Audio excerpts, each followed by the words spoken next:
Tanah air tanpa penggusuran. Di malam Idul Adha pada hari Minggu kemarin, ratusan masyarakat Pulau Rempang berkumpul di lapangan dataran Muhammad Musa, Sambulang Galang, Kota Batam.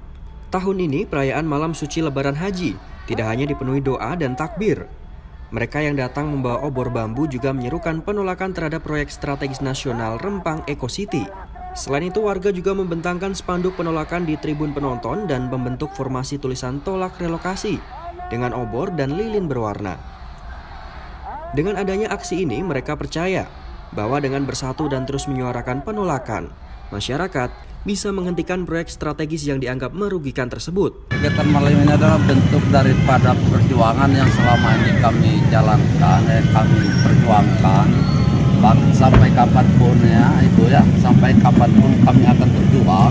Mudah-mudahan di malam ini malam yang penuh berkah. Kami mengharap kepada pihak-pihak terkait, termasuk di malam inilah kami mudah-mudahan malaikat mendengar kami semua di Rempang bahwa kami pada intinya tetap tidak mau direlokasi. Apapun bentuk iming-iming yang dibuat oleh pemerintah, tetap kami tidak mau direlokasi. Tetap kami menolak. Ya. Tanah air tanpa penggusuran. Mereka juga menyerukan perlindungan hutan adat di Papua yang akan direnggus oleh perusahaan asing.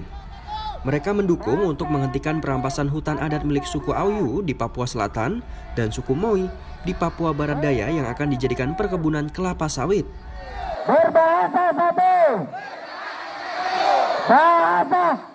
Warganet di Kota Medan hangat membicarakan soal beredarnya foto 15 orang yang masuk dalam daftar buronan Polrestabes Medan. Bukan warga sipil, dalam foto itu 15 orang disebut sebagai anggota kepolisian. Dalam foto DPO itu ditandatangani oleh Kepala Seksi Propam Polrestabes Medan pada Juni 2024. Kepala Bidang Humas Polda Sumut, Komisaris Besar Hadi Wahyudi menyebut 15 personel Polri itu sudah dipecat dalam rentang waktu sejak 2018 hingga 2024. Terkait dengan tindakan-tindakan ataupun perilaku-perilaku anggota Polri yang menyimpang dari kode etik, menyimpang atau melanggar profesi kepolisian, tentu institusi mengambil tindakan tegas, mengambil sanksi tegas terhadap siapapun personil yang melanggar aturan disiplin maupun kode etik profesi Polri. Dan terhadap yang 15 orang tersebut itu sudah dilakukan PTDH, pemecatan berdasarkan sidang etik yang dilakukan oleh Polrestabes Medan. Jadi status mereka adalah anggota yang sudah di PTDH. Kasus mereka apa, Pak? Terkait dengan berbagai macam pelanggaran, ada yang 10 orang diantaranya itu diawali dari pelanggaran disiplin. Dia tidak masuk kantor setelah sekian puluh hari, dikalkulasikan menjadi pelanggaran disiplin, kemudian ada yang 30 hari dia tidak masuk kantor resersi, ada yang 50 hari, ada yang 60 hari yang pada akhirnya didudukan sebagai tindakan indisipliner yang dilakukan oleh anggota dan dilakukan sidang PTDH. Terkait dengan ada peristiwa-peristiwa pidana lainnya itu dilakukan setelah atau pasca putusan sidang itu dilakukan. Dari 15 orang tersebut ada beberapa personel yang diduga terlibat kasus pidana, namun dia tidak merinci terkait kasusnya. Dia juga menyebut ada 4 orang yang terlibat, 2 orang diantaranya sudah dihukum oleh pengadilan dan vonisnya dimulai dari 1 tahun 6 bulan.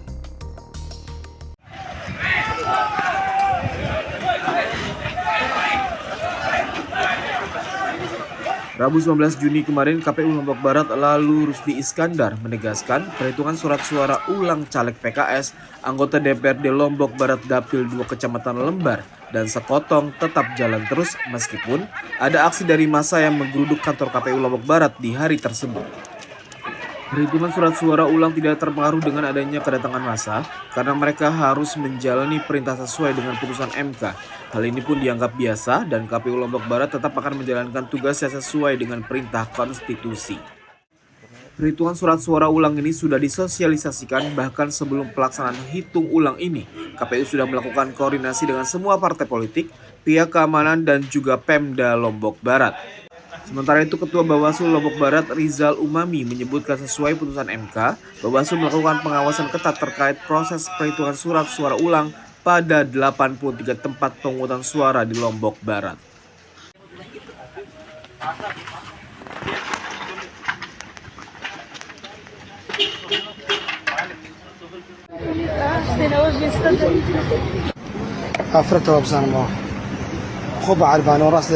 Kamis 20 Juni kemarin, Direktur Jenderal Penyelenggara Haji dan Umroh Kementerian Agama Hilman Latif memastikan bahwa video viral yang menunjukkan jemaah haji meninggal dan tergeletak di jalan tidak ada kaitannya dengan jemaah Indonesia. Beberapa jemaah haji asal Indonesia memang wafat saat puncak haji, baik di Arafah maupun Mina. Namun jenazah para jemaah itu tertangani dengan baik oleh petugas kesehatan.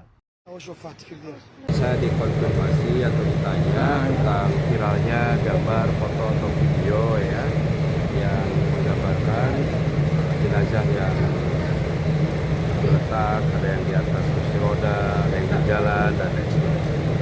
Nah, ini perlu kami sampaikan berdasarkan data yang kami terima. Sewaktu di Mina, ada beberapa jamaah kita yang wafat dan itu kebanyakan dalam proses penanganan tim kesehatan.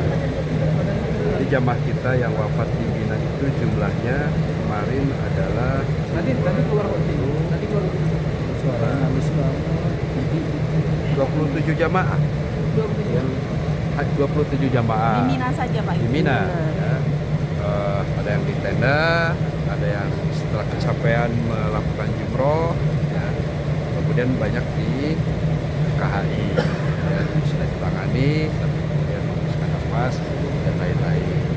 Ini konteksnya tidak tergeletak seperti itu. Diurus dengan benar Pak ya, bahwa jenazah jemaah haji diurus dengan benar, tidak tergeletak seperti yang ada di itu Pak ya? Iya, kita tangani, gitu kan. Baik yang wafat pada saat jumroh di lokasi Jamarot itu juga dibawa oleh tim kita, ada tim kesehatan dan satgas khusus yang ada di situ. Kemudian di KKHI kita ada punya rumah sakit juga di situ, ya, rumah sakit haji ya. Dan di kesehatannya tapi juga ada yang ke rumah sakit. Jadi saya kira gambar itu bukan jemaah cek lagi lebih dekat, tidak mencerminkan apa yang terjadi sesungguhnya. Bisa dipastikan berarti ya memang jumlah yang wafat banyak, ya, tapi tidak sebanyak tahun lalu. Baik di Mina maupun di Arafah, ya, beberapa jamaah yang meninggal itu ada. Tapi video yang tersebar itu konteksnya bukan terkait dengan jamaah-jamaah kita yang tersebar. Itu ya. Satu lagi Pak, yang apa namanya? Jadi jangan sampai ada dugaan atau sangkaan jamaah kita dibiarkan begitu saja terganggu. Nggak ada. Petugas haji kita alhamdulillah full team di lokasi Jamarot itu ada beberapa spot ya, langsung ditangani ya, dibawa ke KKHI dan ditangani oleh teman-teman kesehatan. Kira-kira Satu lagi Pak, yang ONH itu loh, beredar Bang. Sebelum sebuah video viral jemaah haji yang meninggal dan tergeletak di jalanan beberapa waktu kemarin. Video itu menunjukkan beberapa jenazah tergeletak mulai dari kursi roda hingga trotoar dan hanya ditutupi oleh kain. Pembuat video menarasikan bahwa mereka wafat karena cuaca panas Arab Saudi yang mencapai 50 derajat Celcius. Inna lillahi wa inna ilaihi raji'un. Inna lillahi wa inna ilaihi raji'un. Ada moda. Inna lillahi wa inna ilaihi raji'un.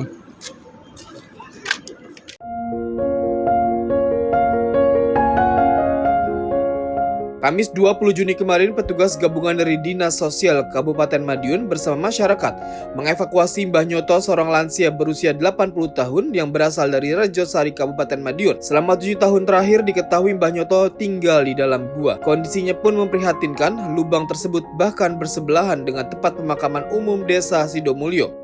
Proses evakuasinya pun membutuhkan waktu berjam-jam karena Mbah Nyoto menolak keluar dari lubang tersebut. Petugas bahkan membujuknya dengan berbagai cara, mulai dari memberikan makanan dan rokok hingga diajak untuk mengobrol. Akhirnya Mbah Nyoto bersedia keluar dan berjalan perlahan ke mobil ambulans dan sesekali harus beristirahat. Seorang warga bernama Sri Mulyani pun menyebut warga sekitar sudah berusaha membujuknya untuk pindah namun tidak berhasil. Kurang lebih 7 tahun, Mas. Sudah 7 tahun. Kemudian untuk makan, minum itu dari mana, Bu? Dari Pak Rohmat. Oh, dari saudaranya? Iya. Oh, selama ini yang merawat siapa, Bu? Ya, yang memberi makan saya, ya rawat sendiri. Dia mandi di kali, kalau ya di kali gitu. Oh, berarti selama ini Mandiri. Ibu yang memberi makan ya? Aku cuman mengirim makanan aja tiap hari. Oh, kalau dari segi fisiknya sehat? Sehat.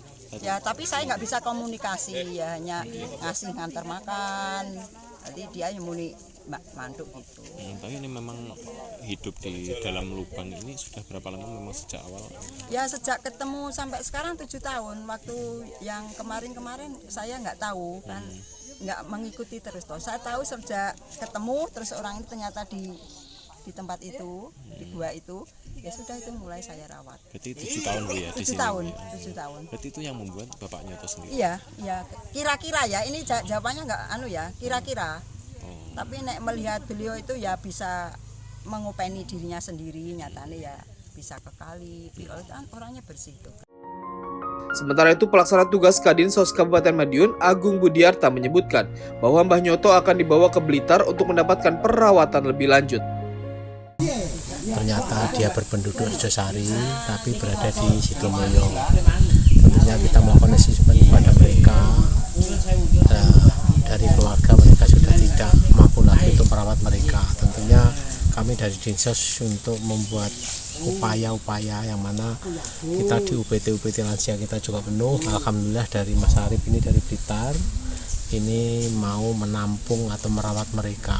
Otomatis kami terima kasih sekali dari Blitar ini yang bisa menerima Mbah Nyoto itu untuk dilakukan perawatan.